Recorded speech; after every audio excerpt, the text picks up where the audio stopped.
Doctor BR Ambedkar Konaseema జిల్లా కొత్తపేట నియోజకవర్గం చిర్ల జగ్గిరెడ్డి సారథ్యంలో సామాజిక సాధికారత బస్సు యాత్ర, ప్రజా సాధికారత బస్సు యాత్ర ఘనంగా జరిగాయి. ఈ ప్రజా సాధికారత బస్సు యాత్ర దాదాపు 5,000 ద్విచక్ర వాహనాలు, సుమారు 100 కార్లు, 300 ఆటోలతో రావులపాలెం నుంచి కొత్తపేట వైపుగా కొనసాగింది. ఈ యాత్రలో సుమారు 15,000 మంది ప్రజలు ఉత్సాహంగా పాల్గొన్నారు. రావులపాలెం ప్రభుత్వ జూనియర్ కళాశాల మైదానం నుంచి ప్రారంభమైన సాంఘిక సంక్షేమ బస్సు యాత్రపై యువత జై జగన్ నినాదాలతో నిర్వహించిన బైక్ ర్యాలీపై స్థానికులు పూలవర్షం కురిపించారు. రావులపాలెం జూనియర్ కళాశాల జంక్షన్ వద్ద జాతీయ రహదారిపై బస్సు యాత్రకు ప్రజలు స్వాగతం పలికారు. సభ ప్రారంభానికి ముందు వేదికను ఏర్పాటు చేయడం, డాక్టర్ బిఆర్ అంబేద్కర్, జ్యోతిరావు పూలే, దివంగత సీఎం వైఎస్ రాజశేఖర రెడ్డి, చిర్ల సోమసుందర్ రెడ్డి విగ్రహాలకు ప్రజాప్రతినిధులు పూలమాలలు వేసి నివాళులర్పించారు. జగన్ చిత్రపటాలతో ముఖ్యానికి మాస్కులు ధరించిన మహిళలు వైఎస్ఆర్సీపీ జెండాలతో నృత్యాలు చేశారు.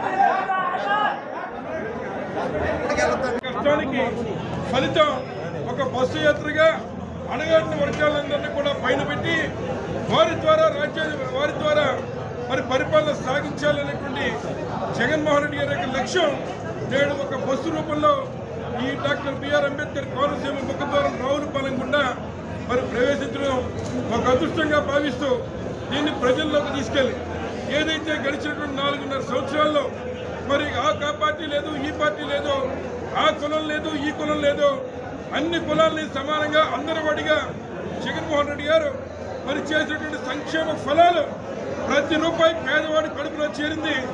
ఎవరైతే స్వార్థ రాజకీయాలు ఈ రాష్ట్రంలో జగన్మోహన్ రెడ్డి గారిని మరి పేదల నుంచి వేరు చేసి మళ్ళీ పెత్తందారీ యువత తీసుకురావడానికి ప్రయత్నం చేస్తున్నటువంటి చంద్రబాబు నాయుడు గారికి సమాధానం చెప్పడానికి దొరికిన దొంగగా ఈ రాష్ట్రంలో 371 కోట్లు తినేసి సమాధానం చెప్పకుండా ఈరోజు ఎవరైతే మరి సినీ యాక్టర్లు కూడా పెట్టుకుని మరి జగన్మోహన్ రెడ్డిని మట్టుబట్టడానికి ప్రయత్నం చేస్తున్నారు.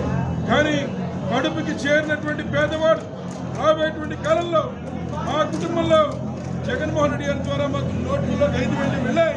మా కులాన్ని గుర్తించాడో, మమ్మల్ని గౌరవించాడో, ఈరోజు అన్ని పదవుల్లో మాకు 70% అవకాశం ఇచ్చాడో. కాబట్టి జగన్మోహన్ రెడ్డి గారిని కాపాడుకోవడం మా బాధ్యత నిరూపిస్తూ ఈరోజు ఈ వేదిక ముందు అలాగే కొత్తపేట నియోజకవర్గం యావత్తు మరి గౌరవనీయులైన మంత్రి గారు మరి ప్రజాప్రతినిధిగా ఉన్నారు, వారు ఇవాళ మంత్రిగా ఉన్నారు, అలాగే బోస్ గారు రాజ్యసభ మెంబర్గా ఉన్నారు, అలాగే మరి కురుపుడు సూర్యనారాయణ గారు ఎమ్మెల్సీగా ఉన్నారు. గతంలో మరి బీసీలకు ఒక్క అవకాశం కూడా ఇవ్వలేదు. అట్లాంటిది ఈరోజు ఇంతమంది బీసీల నుంచి, అలాగే మా మిత్రుడు ఏమిటి గారిని అమడా చైర్మన్గా, ఇంకా వేదిక మీద అందరినీ కూడా ఇవాళ సముచిత స్థానాలు ఇచ్చి గౌరవించిన జగన్మోహన్ రెడ్డి గారికి రేపు రాబోయేటువంటి కాలంలో ఎవరైతే పవన్ కళ్యాణ్ గారో, చంద్రబాబు నాయుడు గారో వారు ఎన్ని ఎత్తులేసినా ఈ రాష్ట్రంలో పేదలకు ప్రభుత్వం మళ్ళీ గెలుస్తుందనేటువంటి దానికి నేడు జరుగుతున్న బస్సు యాత్ర ఒక ఉదాహరణ అని చెప్పి సందర్భంగా మీ అందరికీ మనం చేస్తూ వచ్చిన వారంతా కూడా సాయంత్రం భోజనం కూడా చేసి వెళ్ళాలని కోరుతూ సెలవు తీసుకుంటాం. రొమ్మి సరిచి తలెత్తుకొని మా గొంతుని అయ్యా మా వాళ్ళు ఇంతకాలానికి సమాజంలో గౌరవం పొందుతుంటే మళ్ళా మారువేషం వేసుకుని మోసం చేయడానికి లేదా కుటిలత్వంతో కుట్రలతో మళ్ళీ అధికారం పొందాలని చేసే ప్రయత్నాల్లో పొందిన మనం నిజం మాట్లాడాలి. ఒక అబద్ధం 14 ఏళ్ళు పాలించింది మన జీవితాల్ని కేవలం బానిసలుగానో, బ్రతుకు తెరువు లేని వాళ్ళగానో, సరైన విద్యను అందించకుండా మనల్ని వెనక్కి నెట్టేసింది. కానీ వాళ్ళ జగననే నిజం మనల్ని రక్షించడానికి వచ్చింది. మళ్ళా మనం అందరూ నిజం పక్షాన్ని నిలవాలి, జగన్ని గెలిపించాలి. అప్పుడే మన సామాజిక వర్గాల యొక్క జీవన స్థితి మారుతుంది. ఇది యథార్థం, వాస్తవం. దీన్ని గమనించమని మా వర్గాలకి వివరించడానికి చేసినటువంటి ఈ సామాజిక సాధికార బస్సు యాత్ర కొత్తపేటలో ఒక చరిత్ర సృష్టించబోతా ఉంది. ప్రజానాయకుడిగా జగ్గిరెడ్డి గారు యువకుడిగా రాజకీయాల్లోకి వచ్చాడు. రాజకీయాల్లోకి వచ్చినప్పటి నుంచి కూడా ఆయన సామాజిక వర్గం 2 అయ్యి ఉండొచ్చు, కానీ ఎవరితో ఉన్నాడు?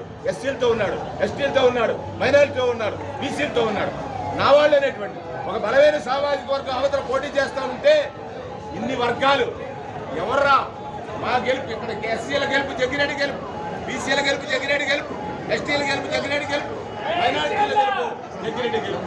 ఈ గెలుపుని ఆయనకి 24లో అందించడానికి ఇన్ని వర్గాలు మీ దగ్గర సైన్యాధిపతులుగా ముందు నడుస్తున్నామని చెప్పడానికి ఈరోజు ఈ సామాజిక సాధికార బస్సు యాత్ర చరిత్ర.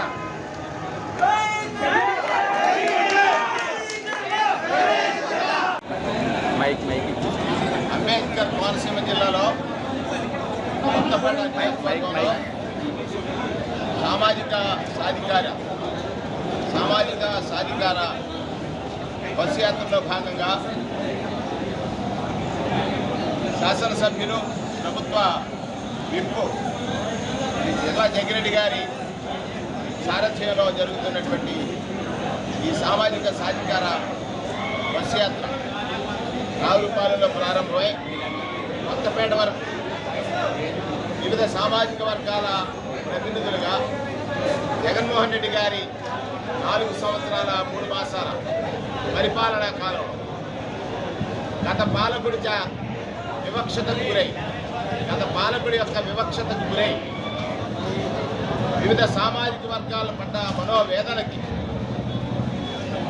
నాడు రాజ్యాంగ నిర్మాత బాబాసాహెబ్ అంబేద్కర్ ఓటనే వరమిస్తే ఆ వరాన్ని జగన్మోహన్ రెడ్డి గారికి ఇస్తే తద్వారా మా సామాజిక వర్గాలు ఈరోజు విద్యాపరంగా, ఆర్థిక పరంగా, సామాజిక పరంగా, నివాసిత పరంగా మేమందరం కూడా తలెత్తుకుని సమాజంలో ఎవరి దగ్గర మా ఆత్మగౌరవాన్ని తాకట్టు పెట్టకుండా, ఆత్మాభిమానాన్ని తగ్గించుకోకుండా ఎస్సీలు, బీసీలు, ఎస్టీలు, మైనారిటీ చంద్రబాబు నాయుడు అన్నాడు ఎస్సీలో ఎవరైనా పుట్టాలనుకుంటారని.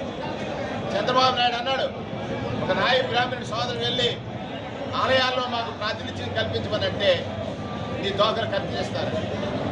ఒక మత్స్యకారు సోదరుడు వెళ్ళి అడిగాడు మా సామాజిక వర్గం సమాజంలో కలవాలంటే మాకు రిజర్వేషన్లు అవసరం అనేటువంటి మాట చెప్పాడు. ఆ సందర్భంలో అన్నాడు తోలు తీస్తాను మత్స్యకారు సోదరులు. అంటే ఈ బీసీల పట్ల, ఈ ఎస్సీల పట్ల, ఈ ఎస్టీల పట్ల, ఈ మైనారిటీల పట్ల ఆయనకున్న భావజాలం చెప్పకనే చెప్పాడు. కానీ ఈ వర్గాల్లో ఉన్నటువంటి పెద్దలు, ఈ సామాజిక వర్గాల్లో పుట్టినటువంటి నాయకులు కోరుకున్నది ఏమిటి? సమాజంలో మాకు కూడా అందరితో సమానమైనటువంటి స్థానం ఉండాలని. ఆ స్థానాన్ని కల్పించి ఇవాళ చరిత్రలో సామాజిక సాధికారిత అన్న పదానికి, సోషల్ జస్టిస్, భారతదేశంలోనే ఒక రాజకీయ నాయకుడు, యువకుడు ఏమిటి నా ధర్మం, ఏం చెప్పింది రాజ్యాంగం, ఏం ఆశించారు మన పెద్దలు నాడు మహాత్మా జ్యోతిరావు పూలే, బాబాసాహెబ్ అంబేద్కర్, జగజ్జీవన్ రామ్ లాంటి పెద్దలు ఆశించింది ఏమిటి, వారు చేసిన పోరాటాలు ఏమే, ఆ పోరాటానికి ఫలితాలు వచ్చాయా అని అంటే అన్నిటికీ ఒకే సమాధానం, అదే జగన్మోహన్ రెడ్డి గారి ప్రభుత్వం. ఈ సామాజిక వర్గాలకి ఆయన సభాపతి నుండి, శాసన మండలి సభాపతి నుండి మంత్రివర్గ కూర్పులో 70%, అలాగే జిల్లా పరిషత్ చైర్మన్లు 90%, ఎక్కడైతే రాజకీయంగా పదవులు పొందలేనటువంటి మార్కెటింగ్ కమిటీలు, దేవాలయాల కమిటీలు 50% రిజర్వేషన్లు కల్పించి భారతదేశానికే సోషల్ జస్టిస్లో అంటే సామాజిక న్యాయం అన్న పదానికి ఒక అర్థం, నిర్వచనం చెప్పినటువంటి జగన్మోహన్ రెడ్డి గారి పాలనలో ఈరోజు ఆయన అన్నాడు, ఆనాడు చంద్రబాబు నాయుడు అన్నాడు ఈ వర్గాల్ని ఎలా వివక్షతో చూశాడు. ఈరోజు అంటున్నారు జగన్మోహన్ రెడ్డి గారు నా ఎస్టీలు, నా ఎస్సీలు, నా బీసీలు, నా మైనారిటీలు. అంటే వివక్షకు గురైనటువంటి వారందరూ నా కుటుంబమే, పేదరికంలో ఉన్నటువంటి అగ్రవర్ణ పేదలు నా కుటుంబమే, వీరి కోసమే నాకు రాజ్యాధికారం అని చెప్పాడు. అందుచేతే ఈ వర్గాలకి ప్రభుత్వం నుంచి చేరాల్సినటువంటి ఫలాల్ని దోపిడీ చేసిన విధానానికి కట్టడి వేసి డీబీటీ అనేటువంటి విధానం తీసుకురావడం ద్వారా నా వర్గం వాడు ఆశించాడు, ఆ వాడికి నేను చేర్చాలి. ఇది కదా గత పాలకులు చూచి ఓర్వలేని తనంతో సిగ్గుతో తలదించుకోవలసిన పరిస్థితి ఉండే ఇవాళ ఇంకా మాట్లాడుతూ ఉన్నారు. ఇది కదా పాలనంటే. ఇది కదా రాజ్యాంగ నిర్మాత ఆశించినటువంటి పాలన. ఇది కదా నాడు స్వాతంత్రాన్ని మనకిచ్చినటువంటి మహాత్ముడు లాంటి పెద్దలు ఆలోచించినటువంటి విధానం. ఈ దేశంలో సామాన్యుడు కూడా సంపన్నుడి యొక్క జీవనాన్ని పొందగలడు, కనీస అవసరాలు తీర్చుకోగలడు. కనీస అవసరాలు తీర్చలేని ప్రభుత్వాలు ఇవాళ మరీ సిగ్గుతో తలదించుకోవలసినటువంటి పరిస్థితి వచ్చింది. ఇది సామాజిక న్యాయ చరిత్రలో భారతదేశంలో సువర్ణాక్షరాలతో లిఖింపదగినటువంటి ఒక సామాజిక సాధికార యాత్ర. ఏ సామాజిక వర్గాలు వెనకబడిపోయి ఉన్నాయి, సమాజం చేత వెనక్కి చూడబడ్డాయి. ఇది మొత్తం ప్రజల చేతిలోకి వెళ్తుంది. దాన్ని మేజర్గా ఎస్సీ దగ్గర డైరెక్ట్ గా పేరు లేకపోయినా వెళ్తుంది. అయితే జగన్ గారు ఇచ్చిన సంక్షేమ పథకాల వల్ల మనం నిజంగా మంచి జరిగిందా లేదా ఎలా తెలుస్తుంది? అది ఎలా కనబడతాం? అది ఏమైనా మెజర్ చేయగలమా? అది కొలమానం చేయగలమా? జగన్ గారు ఇచ్చిన సంక్షేమ పథకాల వల్ల మనకు కలిసి వస్తుందా అన్న దానికి ఒకే అగ్ని పరీక్ష మన కోవిడ్ వచ్చినప్పుడు ఇండియా మొత్తం ఎక్కువ మంది చనిపోతే చాలా తక్కువ మంది చనిపోయారు మన ఆంధ్రాలో. అది జగన్. కోవిడ్ వచ్చినప్పుడు నాకు సభకు నమస్కారం, అందరూ నమస్కారం. జై జై జై జగన్. ఒక 2 నిమిషాలు సీరియస్ లెక్చర్ ఇస్తాను విషయాల మీద. అసలు సామాజిక సాధికారత అంటే ఏంటి? మనం ఎన్ని రకాల విప్లవాలు చూసాం. మన ఆహారం లేనప్పుడు ఫుడ్ రెవల్యూషన్ జరిగింది, అంటే గ్రీన్ రెవల్యూషన్. పాలు వైట్ రెవల్యూషన్, చేపలు బ్లూ రెవల్యూషన్. పొలిటికల్ రెవల్యూషన్ అంటే రష్యాలో బోల్షివిక్, చైనాలో లాంగ్ మార్చి, ఇండియాలో ఫ్రీడమ్ స్ట్రగుల్, స్వతంత్రం, ఇవన్నీ పొలిటికల్ రెవల్యూషన్. 2019లో వచ్చిన రెవల్యూషన్ జగన్ రెవల్యూషన్, సామాజిక రెవల్యూషన్. జగన్ గారు వచ్చిన తర్వాత అందరికి సంక్షేమ పథకాలు ఇస్తున్నారు, మాకేమి ఇచ్చారు, నాకేమి ఇవ్వట్లేదని ఎక్కువగా ఎస్సీ సోదరులు మాట్లాడుతున్నారు. బాగా తమ్ముళ్ళు చాలా తప్పు. ఆయన ఖర్చు పెట్టిన మెజారిటీ ఎక్కువగా మనం మరి సభలో చాలా మంది పెద్దలు మాట్లాడారు కాబట్టి ముందుగా ఈవేళ గతంలో ఆంధ్ర రాష్ట్రాన్ని ఆశ్రిత పక్షపాత క్రోనో క్యాపిటలిస్ట్ పరిపాలించేవాడు. అతని పరిపాలనలో బాబు వస్తే జాబ్ వస్తే సీట్ ఇప్పించండి అని అడుగుతా ఉన్నారు. ఎప్పుడు కూడా మనం చూడలే గవర్నమెంట్ స్కూల్స్ ఎప్పుడు ఖాళీగా ఉంటాయి. అలాంటిది నాడు నేడు కిందన ప్రైవేట్ స్కూల్స్ తలదన్నే విధంగా ఇవాళ ఆంధ్రప్రదేశ్ రాష్ట్రంలో ఇవాళ స్కూల్స్ ఉంటా ఉన్నాయి అనేది మీరు అందరూ కూడా గుర్తుకు చేసుకోమని మరి తెలియపరుస్తా ఉన్నా. మరి ఇది ఒకటే కాదు, ఇవాళ ఆంధ్రప్రదేశ్ మంత్రివర్యులు మెరుగు నాగార్జున గారిని కూడా వేదిక మీదకి రావాల్సిందిగా కోరుతా ఉన్నా. అదేవిధంగా బీసీ, ఎస్సీ, ఎస్టీ, మైనార్టీలకు న్యాయం చేయాలని ఇవాళ బీసీలో 56 మంది కార్పొరేషన్లు ఇచ్చి ప్రతి ఒక్కరికి పదవులు ఇచ్చి చైర్మన్ పదవులు ఇస్తే ఈ తెలుగుదేశం వాళ్ళు అంటారు ఫ్యాన్ ఉందా కుర్చీ ఉందా అన్నారు. సిగ్గు లేదా అని అడుగుతున్నాను నేను, సిగ్గు లేదా అని అడుగుతున్నాను. చిన్న వయసులో తొలిసారిగా ముఖ్యమంత్రి అయిన జగన్మోహన్ రెడ్డి గారు బోసు గారిని చూడండి, అక్కడ ఈ జిల్లా నుంచి బోసు గారిని రాజ్యసభకు పంపించారు. సిగ్గుందా చంద్రబాబు? ఒక్కనైనా పంపించావా? బీసీలు మా పార్టీకి ఎన్నెమ్ముకొనుకుంటున్నావు, ఓట్లు వేయించుకోవడానికి ఉపయోగించుకున్నాం. ఇక్కడ బోసు గారిని రాజ్యసభకు పంపిస్తే అక్కడ బీరా మస్తాన్ రావు యాదవ్ని మరి రాజ్యసభకు పంపించారు.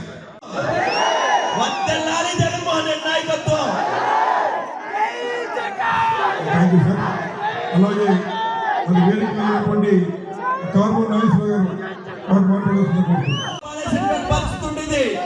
ఈ రోజు జగన్మోహన్ రెడ్డి గారు ఆయన ఏదైతే నవరత్నాలను తీసుకొచ్చారో ఆయన ఇచ్చినటువంటి వాగ్దానాలే కాకుండా చెప్పినటువంటి వాగ్దానాలు కూడా అనేక కార్యక్రమాలు చేస్తూ నాకు ఓటేసారా లేదా అనేటువంటి చూడలేదు. ఇక్కడ ఉన్నటువంటి చాలా మంది ఆ రోజు ఓటైనటువంటి వాళ్ళు కూడా జగన్మోహన్ రెడ్డి ఓటైన కూడా ఈ రోజు ఇక్కడికి వచ్చారని చెప్పడానికి ప్రత్యక్ష నిదర్శనం ఇది. ఎందుకంటే ఆ రోజు ఒక శక్తిలా పరిగెడుతున్నాడు. నేను ఇవాళ చెప్తా ఉన్నా, మహాత్మా గాంధీ గారు కలలు కన్న గ్రామ స్వరాజ్యాన్ని ఇవాళ ఆంధ్రప్రదేశ్ రాష్ట్రంలో తీసుకొచ్చిన వ్యక్తి ఎవరు? గట్టిగా చెప్పండి. జగనన్న తీసుకొచ్చాడు. వేల సచివాలయాలు, వేల ఆర్బీకేలు, వేల హాస్పిటల్స్, మనకి హెల్త్ సెంటర్లు తీసుకొస్తా ఉన్నారు. నిజంగా మేమెవరూ కూడా ఊహించలేదు. మేము అనుకున్నాం స్టార్టింగ్ లో, మాతో పాటు మీరు కూడా అనుకునే ఉంటారు, ఏంటి ఇంతమంది ఉద్యోగాలు ఇచ్చేస్తున్నారు, ఇంతమంది వాలంటీర్లు తీసుకొస్తారు, వీళ్ళకి నిజంగా పని చెప్తారా అని అనుకున్నాం. కానీ వాళ్ళు చూస్తా ఉంటే తెలుగుదేశం పార్టీ కానీ పవన్ కళ్యాణ్ పార్టీ కానీ వీళ్ళిద్దరూ కూడా వాలంటీర్ని ఏ రకంగా, ఒకవేళ వాళ్ళ అధికారంలోకి వస్తే మేము వాలంటీర్లు తీస్తామని చెప్పలేదు, ఉంచుతామని కూడా చెప్పలేదు. ఎందుకంటే వాలంటీర్ల శక్తి ఆ రకంగా ఉంది. ఇవాళ నేను చెప్తా ఉన్నా, ప్రతి ఇంటింటికి కూడా మరి ప్రతి రోజు కూడా ప్రతి నెల అవ్వాతాతలు అందరూ కూడా లైన్లో నుంచునేవారు. దేని గురించి? 1000 రూపాయల పెన్షన్ గురించి. ఇవాళ జగనన్న వచ్చిన తర్వాత 2750 రూపాయల పెన్షన్ నేరుగా ఉదయం 6 గుడ్ మార్నింగ్ చెప్పి అవ్వాతాతలు చేతిలో పెడతా ఉంటే వాళ్ళు ఇచ్చే ఆశీర్వాదాలు మరి 1000 ఏనుగుల బలవంతా జగనన్నకు వస్తా ఉంది. నేను ఇవాళ ఇప్పుడే కారుమూరి అన్న రాష్ట్రంలో ఉన్నటువంటి అనేక మంది కలిసి ప్రయత్నం చేస్తున్నటువంటి పరిస్థితి చూస్తున్నాం. ఎంతమంది ప్రయత్నం చేసినా రాబోయేటువంటి ప్రభుత్వం జగన్మోహన్ రెడ్డి గారి ప్రభుత్వం, ముఖ్యమంత్రిగా జగన్మోహన్ రెడ్డి గారిని మళ్ళీ గెలిపించడం కోసం ఈ రాష్ట్రంలో ఉన్నటువంటి రైతులు, మహిళలు, యువత, ఎస్సీ, బీసీ, మైనార్టీ అన్ని కులాలు కూడా ఏక కంఠంతో జగన్మోహన్ రెడ్డిని మళ్ళీ ముఖ్యమంత్రి చేయాలనేటువంటి దానికి ప్రజలు ఎదురు చూస్తున్నారనేటువంటి మనం చేస్తూ సాధకారిత అనేటువంటి దానికి ఈ వేదిక మీద ఉన్నటువంటి నాయకులే ఒక నిదర్శనం అనేటువంటిది మనం చేస్తూ అందరూ కూడా రాబోయే రోజుల్లో జగన్మోహన్ రెడ్డి గారిని గెలిపిస్తారని చెప్పి కోరుకుంటూ, అదేవిధంగా మరి జగ్గిరెడ్డి గారి గురించి మీ అందరికీ తెలుసు. ఈయనే కాదు, ఈ తండ్రి అప్పటి నుంచి ఎవరైతే ఆయన కుటుంబంతో ఉన్నటువంటి సాన్నిహిత్యం ఉందో వాళ్ళందరూ కూడా జగ్గిరెడ్డి గారి తండ్రిని మరి సోమసుందరెడ్డి గారి దగ్గర నుంచి ఈ రోజు వరకు ఆ కుటుంబాలతో ఆయనకున్నటువంటి ఆ విధంగా కష్టమంతా నేనున్నానని చెప్పేటువంటి వ్యక్తి జగ్గిరెడ్డి అనేటువంటి మనం చేస్తూ మరి ఈరోజు పెద్ద ఎత్తున వచ్చినటువంటి మీ అందరూ కూడా ఈవెన్ కూడా అందులో పంపించి అన్నింటినీ మేనేజ్ చేసి ఇవాళ అధికారం కైవసం చేసుకునే ప్రయత్నం చేస్తున్నారు. ఏదేమైనా వీళ్ళందరూ ఒక కుటుంబ పరిపాలనలోకి వెళ్ళడానికి ఎవరు సిద్ధంగా లేరు. ఏదైతే జగన్మోహన్ గారు ఇచ్చినటువంటి ప్రజాస్వామ్య పద్ధతిలో అందరికీ అన్ని హక్కులు ఉండాలనేటువంటి ఆయన నైజం, అలాగే అందరికీ అన్ని అందించాలనేటువంటి జగన్మోహన్ గారి యొక్క సంకల్పం మంచిది. సంకల్పం మంచిదైతే విజయం వారిని వరిస్తుంది.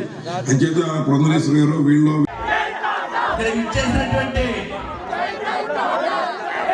జగన్మోహన్ రెడ్డి, జగ్గిరెడ్డి గారి కుటుంబ సభ్యులందరికీ హృదయపూర్వకమైనటువంటి నమస్కారాలు తెలుపుతూ మరి ఈరోజు చాలా మంది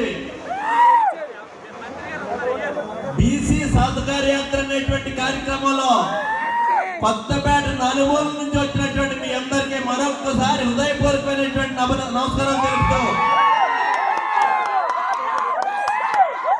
ఈ రాష్ట్రంలో ఏం జరుగుతుంది అనేటువంటిది దేశ ప్రజలందరూ చూసేటువంటి విధంగా జగన్మోహన్ రెడ్డి గారి పరిపాలన జరుగుతుంది అనేటువంటిది సందర్భంగా మీ అందరికీ మనం చేస్తున్నాం. మరి జగన్మోహన్ రెడ్డి గారు 2019లో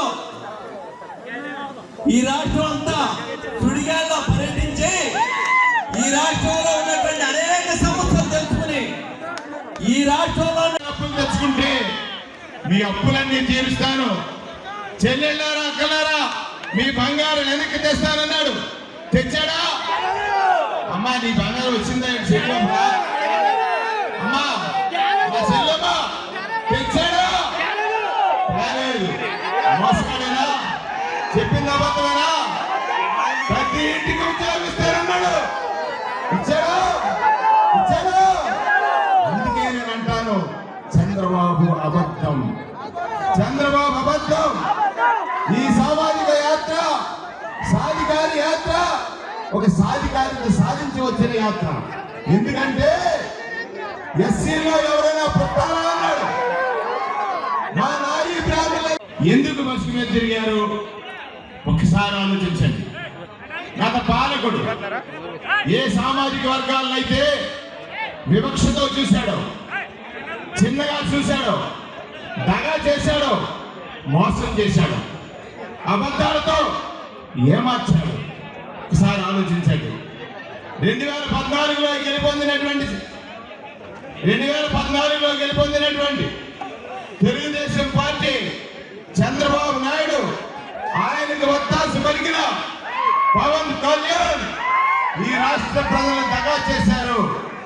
కారణం చంద్రబాబు ఒక అబద్ధం, చంద్రబాబు నిజం మాట్లాడని వ్యక్తి, చంద్రబాబు మోసగాడు. ఎందుకంటారంటే ఆ రోజు అన్నాడు ఆయన, మీరు చెప్పాలా రైతులకు ఏం చెప్పాడు? 87,000 కోట్లు రుణాలు మాఫీ చేస్తారన్నాడు. తమ్ముళ్ళు అమ్మగారా చేశాడా? గట్టిగా చెప్పండి. చేశాడా? చేయలేదు. మా అక్కలు అక్కడ కూర్చున్నారు, చెల్లెళ్ళు అక్కడ కూర్చున్నారు. అమ్మా మా బావల దగ్గర కంటే, మా బావల కంటే బ్యాంకుల్లో పరపుతున్న వాళ్ళు మా అక్కలు.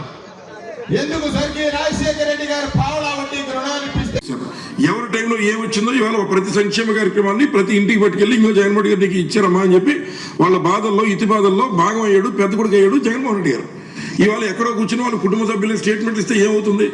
కేవలం మేనేజ్మెంట్లో భాగమే ఈ పురంధరేశ్వరి గారు కానీ ఈ యొక్క గతంలో బీజేపీలోకి వెళ్ళిన వాళ్ళు అందరూ కోవట్లుగా ఉండి వివిధ ప్రాంతాల్లో వాళ్ళందరూ ప్లేస్ చేస్తుంటాడు చంద్రబాబు నాయుడు గారు.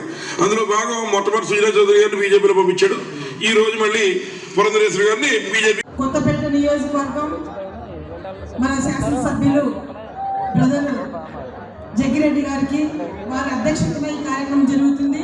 మరి కార్యక్రమానికి ముఖ్య అతిథిగా వచ్చినటువంటి మంత్రివర్యులు అన్న మేరు నాగార్జున గారికి, శాసన మండలి చైర్మన్ అన్న మోజేషన్ గారికి, అలాగే ఎంపీ గారికి సుభాష్ చంద్ర గారికి, అలాగే ఎమ్మెల్సీ రవీంద్ర గారికి, మా సోదరి మరి ఎంపీ అనురాధ గారికి, అన్న మాజీ మంత్రివర్యులు కన్నబాబన్న గారికి, వేదికటువంటి వైఎస్ఆర్ పార్టీ నాయకులకు, ఈ కార్యక్రమంలో పాల్పంచుకున్నటువంటి వైఎస్ఆర్సీపీ కుటుంబ సభ్యులందరికీ నా హృదయపూర్వక నమస్కారాలు. ఎక్కువ శాతం యువకులు మరి అందరు అన్నలు అక్క చెల్లెళ్ళు అందరూ వచ్చారు, చాలా సంతోషం. మీ అందరికీ చెప్పేది వేదికటువంటి అందరూ కూడా ఈరోజు ఎస్సీ ఎస్టీ బీసీ మైనార్టీ కులాలకు సంబంధించినటువంటి నాయకులు. అంటే ఈరోజు మన గౌరవ ముఖ్యమంత్రి జగన్మోహన్ రెడ్డి గారు మన ఎస్సీ ఎస్టీ బీసీ మైనార్టీలకి ఎంత ప్రాధాన్యత ఇస్తున్నాడు, సామాజిక న్యాయం అన్న దానికి ఒక నిర్వచనం ఇచ్చి ఈరోజు ఒక వేదిక పైకి తీసుకొచ్చిన నాయకుడు మన జగన్మోహన్ రెడ్డి గారు. మరి ఇక్కడ